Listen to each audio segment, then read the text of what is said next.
So it's make or break time, and we absolutely need a win today. Don't forget to like and subscribe, and let's go and live the dream.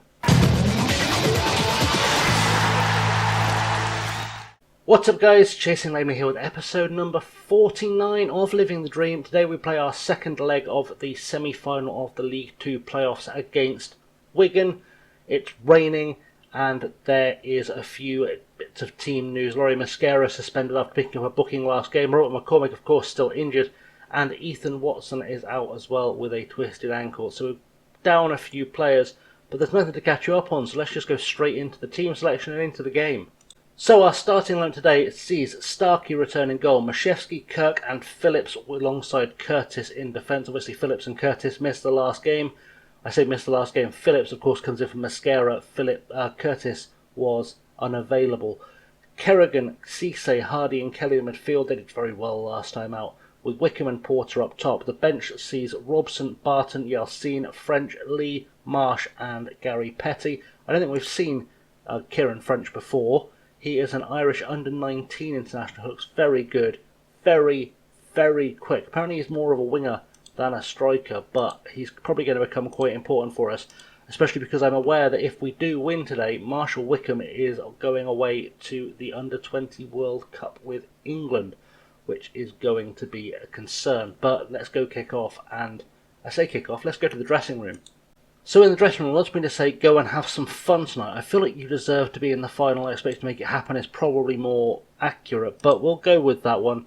No harm, no foul. Let's do the tunnel interview. It's not the best weather for football out there. How do you think conditions will affect your performance? I mean, it's the same for both teams, so why are we worried? Having scored an away leg draw, your side return home as slight favourites. Do you share this view, and do you believe your team can progress? I do. I genuinely do. Let's get into the game. I mentioned in the last episode how concerned I was about facing Ellis Iandolo. I have had a look at the team for Wigan, as we're about to see. Ellis Iandolo starts at left back, which is slightly worrying.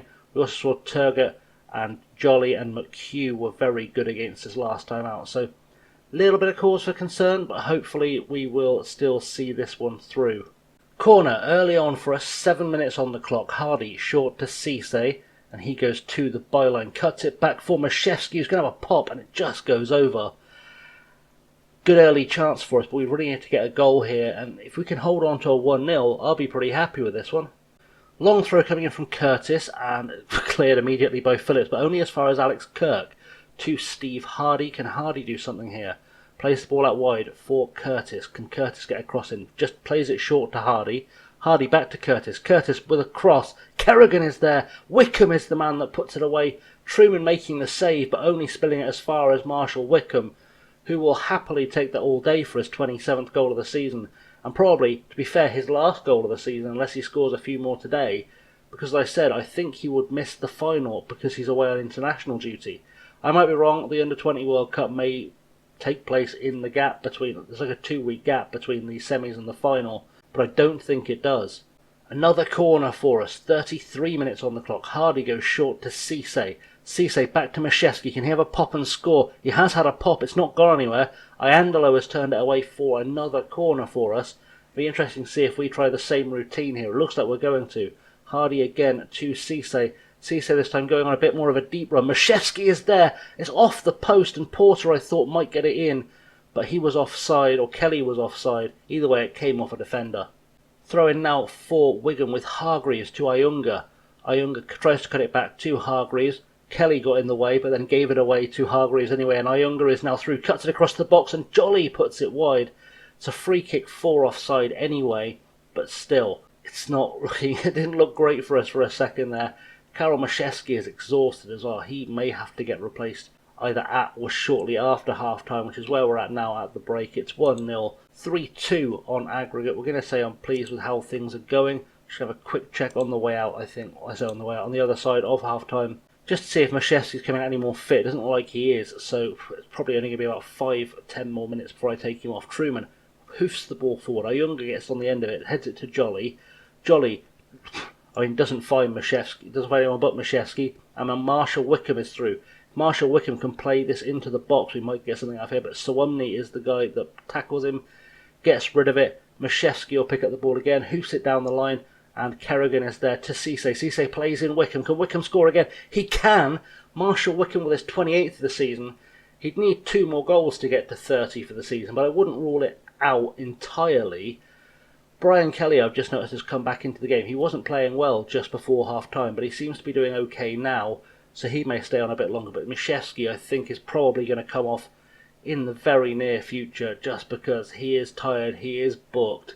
Tiredness usually leads to bookings, and we need to stay in this game. Free kick for Wigan. Sanders puts the ball forward, looking for Jolly, but Kirk heads it away. Wickham makes a tackle on Goss, but Hargreaves was the guy picked up. Now Keziah Sterling on the ball. Feels weird still seeing Keziah Sterling here. It says Kirk. Oh, what was that? Keziah Sterling punishes us because Kirk absolutely fluffed his lines. He tried a back pass that went about a foot. Absolutely worthless back pass. We'll see that again in just a second. Ball goes through. Kirk just had to hoof that anywhere and did nothing with it. Gave it straight to Keziah Sterling, who chips the keeper. Just as an update, Barton, Marsh and French have come on as subs. French has gone on the left-hand side because even though I need him to play as a striker probably next game, Kelly was not having a great game. He was tired. I need to get him in somewhere. It felt like the place to do it. So hopefully he'll do a job that he can play attacking left midfield. Hopefully he can play just left wing regular. Free kick for Wigan with Suwumni. Ball forward to Keziah Sterling. That's not what I wanted to see, and he's chipped the keeper again. And Keziah Sterling, we knew he was good. We spent all of last year's game knowing he was good. He was so good for us in Poland. But he's punished us here, and, you know, if it wasn't for me knowing it's a complete universe reset, I'd be like, buddy, how can you do this to me? We had such a good relationship, but, you know, that doesn't exist in this world. We are going to have to confirm the tactical changes I just made, which just made the team a bit more defensively solid. I was hoping to hold on to the game, but now it looks like we're going to go to extra time, which means I should get another sub, bonus, but also, you know, it's touch and go. It's touch and go in the late stage of the game as Goss takes a free kick. Extra time might not even matter here. Starkey makes the save. Can he get it straight upfield, and can we get a goal from this? He finds Kieran French. Kieran French has an opportunity to make himself an instant hero here. Gets into the box. That's just gone wide. I don't think he was helped by the sort of slightly wayward tackle on him. If he'd gone down, we'd have gotten a penalty as well. I mean, I want to praise the boy for staying on his feet, but also, buddy, you know, you've got to take your chances. I hate to advocate for cheating, but buddy, take your chances, you know, take your shot. Curtis picks up the ball on the left-hand side. He's knackered and Tracy takes the ball off him. Phillips. Ball to Hargreaves. Hargreaves back to Phillips, and French is trying to chase it down, but it's not really his strong suit. Phillips on the ball. Nathan Phillips for us. Marsh. George Marsh. Ball out wide. Looking for Wickham. Doesn't quite find him. It's a bit long. And I think we're probably going to see a final whistle very, very soon. There's about 10 seconds left to play. Truman is absolutely going to waste time here because he knows they're lucky to be back in the game. They've got lucky twice to get back into the game, if I'm completely honest, and that has gone to full time. The guy just sitting on nothing. I think he's supposed to be on the bench, but I don't know what's happening there. That's weird. That was an entirely weird situation. Anyway, it is 2-2. We've got kick-off for extra time. I'm pleased with your performance. Keep it going, lads. I don't know if that's really what I want to say, but we'll make it work somehow. I am, however, going to have a quick little go here at Jason Porter, at Freddie Barton, and at George Marsh, because they need to do more. I think we're going to tell them we believe they've got what it takes. Start extra time and see what happens. I have got the extra sub if I need it. It's probably going to be Porter coming off because he's contributed nothing so far. Corner. Hardy to take it. Short to George Marsh.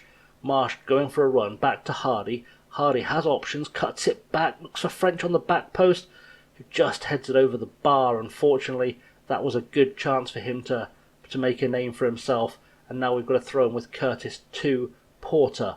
Porter needs to release this ball very quickly, if he doesn't mind terribly. Ball over the top to Marshall Wickham, and Marshall Wickham completes his hat-trick. That's goal number 29 of the season. Jason Porter will have improved his rating massively by getting an assist, which helps immensely. But, you know, we've seen a Marshall Wickham hat-trick just before he goes off on international duty that might just be enough to take us to Wembley. Can he get that fourth goal? That's the big question. Can he get that 4th goal to take his tally to 30 for the season? Sterling puts the ball forward to Jolly, and we need to be back on our game here. Kirk is exhausted, and I haven't really got a centre-half option on the bench, which is worrying. But Wickham picks up the ball. Kerrigan, we haven't seen much of Aris Kerrigan today. We're told he's done a decent game. We haven't seen much of him. Plays it into Wickham. Wickham is through. Marshall Wickham gets his 30th goal of the season, gets his 4th goal of the game, and this has been all about Marshall Wickham today. He could be getting himself into being a club hero. Alex Kirk is struggling, wants to be subbed. I'm going to have a look at that at half-time and extra time, I think, because I'm also aware he is on a booking. One more booking would mean he missed the final, which we don't want to see. Sterling plays it to Suwumni, to Sanders. Sanders with a ball forward. Kirk, though, picks it up, just kicks it straight back at the other end. Sanders heads it away as far as George Marsh. George Marsh, ball over the top, releases Wickham. Wickham tries to head it on for Porter, can't quite find it now. Suwumni gets rid of it, and it's with Nathan Phillips. Phillips over the top now, looking for Porter. Porter plays in Wickham. Is this goal number 5? Not with shooting like that, although I think it was blocked by a Wigan defender. I will give him the benefit of the doubt. We're going with a long corner now. Hardy into the box. Anyone there? Not really. Truman takes it out the air, and that's going to be half time in extra time. I don't get to give another team talk, unfortunately, so I guess we're just going to carry on. Free kick, Hardy to take it. I did make that change at half time, as we see how this turns out. Abdirahman Yassin has come in place of Kirk, with George Marsh dropping back. Kerrigan into the middle, fairly straightforward. Yassin, of course, on the right hand side. I've also moved Porter out onto the left so French can go up top. That came to nothing, by the way. That highlight, I wasn't just ignoring it, I just saw it come to nothing. Hardy on the ball, puts the ball over the top, doesn't really find anyone. Suwumni is there and plays it out to Sterling. Keziah Sterling has to do something very special to get his team back in this in 3 minutes, as Marsh plays in Yalcin, who plays in Barton at right back. Wickham into the box, has a pop looking for number 5, doesn't find it, and now Goss has a chance to clear it, and he's just going to put it out for what I assume would be a corner, but it might not get there. Porter, I thought Porter's first touch was good enough to keep that in play and get it in the box. It wasn't quite. And a final corner for Wigan. Goss puts it into the box, claimed easily by Starkey, or punched away by Starkey as far as Sterling to Sanders. French picks up the ball. Kerrigan to Wickham. Marshall Wickham. One more chance to get the ball forward here. And it's Steve Hardy. Nobody deserves a goal more than Steve Hardy, and Steve Hardy has scored his 7th of the season. He's been fantastic for us ever since he first came into the side.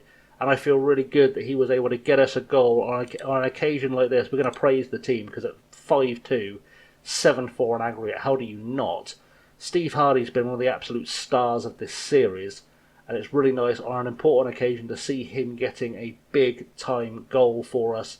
And we are definitely going to Wembley on Wednesday, which is nice to see. Confirmation of the final score, 5-2, 7-4 on aggregate. We're in the final. Congratulations, you all deserve it. I'm happy for you all. We've got to do a media interview here, surely. How good was that goal by Marshall Wickham? I don't know which one you're referring to, so we're just going to say it without the top drawer and hope we're right. And it looks like we are playing our old friend Scunthorpe in the final. They've had an 8-4 win over Colchester, so slightly outdone us over 2 legs. A 3-3 draw today. And Luke Norris got himself another goal. Luke Norris must be knocking on entirely. He's only 29. In my head, he's like 57.